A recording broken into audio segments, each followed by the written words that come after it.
Maximilians, Chapter 9. Luke stared at the giant, and the giant stared back. It had cleared the desert between the doorway and the blue castle in 5 enormous strides, each footstep shuddering through the sand like an earthquake. It moved with unbelievable slowness. Luke should have taken the chance to run, but he couldn't. He had stayed frozen to the spot right until the giant had slammed an enormous white trainer onto the sand directly in front of him. Excelsior had given a terrified squeak and instantly fled. "Excelsior, you coward, come back here!" But it was no use. Luke was alone with the giant.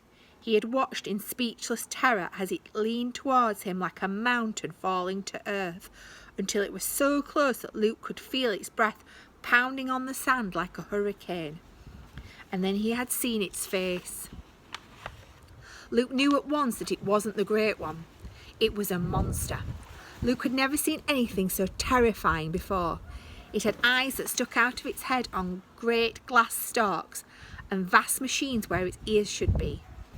Behind him he could hear thousands of screams from Blue Castle.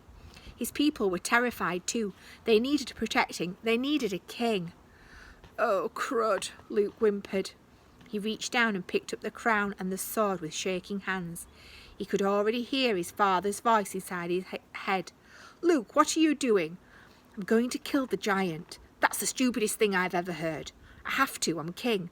Not yet, actually." "Shut up."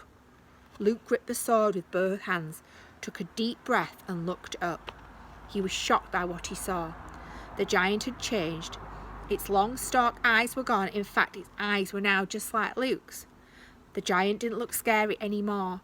It was even smiling at him. It looked nice. Luke was stuck.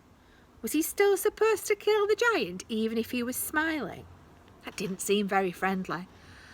But what if the giant changed again? What if he suddenly crushed the kingdom with one hand and swallowed Luke whole? What if... Luke stopped. The giant was opening his mouth. Like everything the giant did, it happened slowly, millimetre by millimetre. Luke saw the lips part and the teeth separate and the back of its throat flicker into life. And then the sound came. It was like planets crashing into each other, volcanoes erupting. It blasted against Luke like an explosion, pounding across the desert like the end of the world, until Luke was running away as fast as he could. "Ah!"